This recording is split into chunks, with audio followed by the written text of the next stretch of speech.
Hi everyone, this is Pete, Wrap My Spyder. Today we're going to show you how to put our LeMans torch racing stripe kit on the new Spyder F3.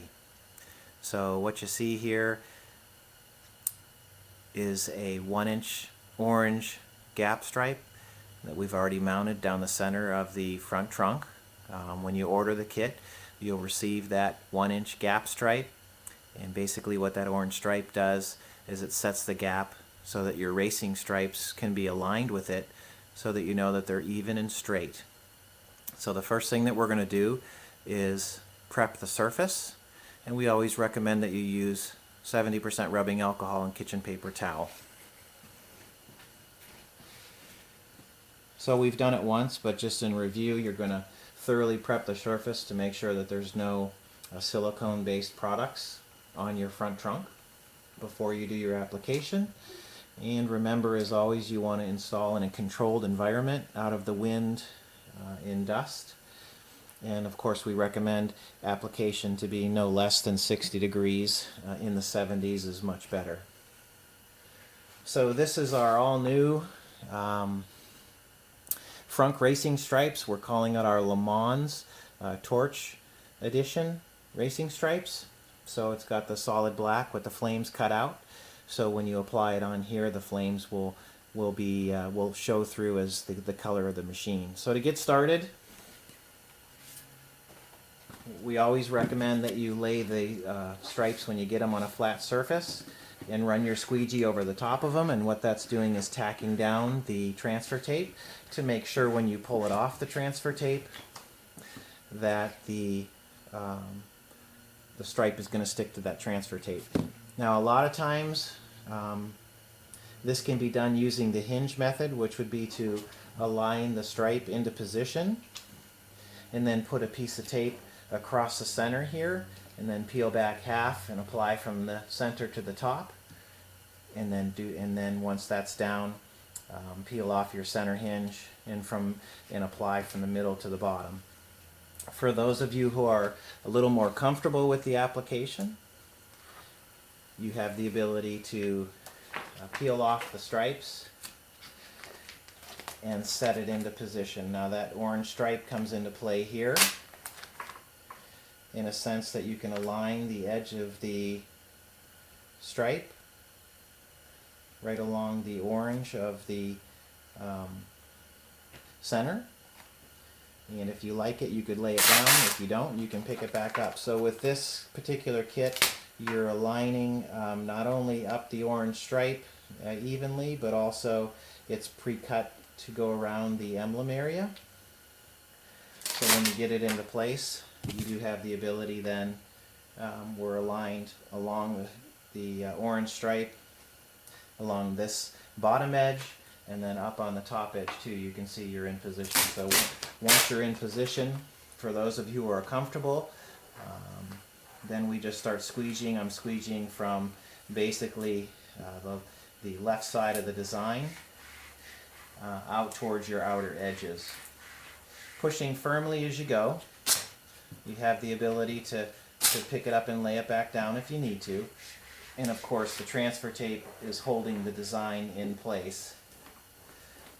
Always working from your center down and out towards the outer edges of the design. I'm holding it up off the surface, and that way if I need to, I can pull it back up and reposition again. And so we're just firmly working from the center to the outer edges.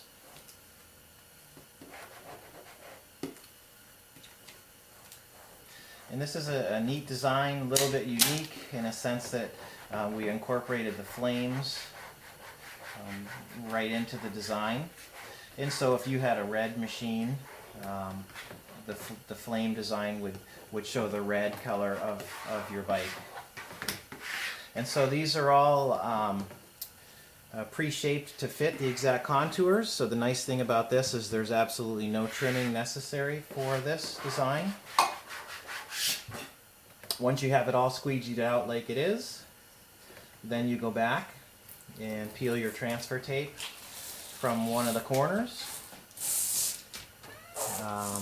and 90 degrees right over top of itself down towards the edge. And you can work out any small air bubbles once you have that applied. And so basically you would do the reverse for the other side, and that would be how you do your application. So let me just pick this up since I'm running the camera too, and you can see that's one side of the design. So the way this is designed, you can see it's quite easy to apply and really looks cool. So put you back over here and put the other side on real quick. Video is shot in real time, so you can kind of get a feel that it's not super complicated.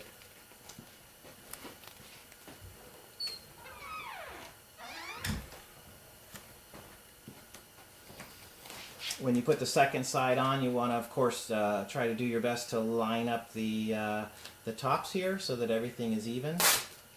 And once you do that, and you can see I'm picking it up and repositioning it as I go. The way I'm doing this is probably a little more of an advanced install.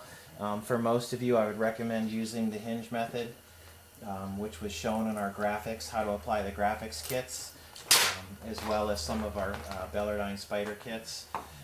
So from a quick install, you're probably going to want to do the hinge method. I'm hoping that I'm not going to confuse the issue by showing it this way. This is a little more freestyle, a little more advanced as far as installation is concerned. But again, it's going to come down to how comfortable you are working with the film, whether you do it like this or not. Now this could be applied wet as well if you wanted to. That's entirely up to you. Makes the application take a little bit longer, but in many cases it does help to prevent any trapped air bubbles. Now the thing, as you know, we've mentioned before about trapped air and vinyl graphics is over time it will breathe out. So if you're patient, allow the machine to sit out in the sunlight. Any small air bubbles or imperfections will breathe out over time. So let's see here. Here's the second half. This is a pretty cool new look for you to consider. Once you get the stripes on, you can simply peel off the gap tape, and you got a really cool look to your Can-Am Spyder F3.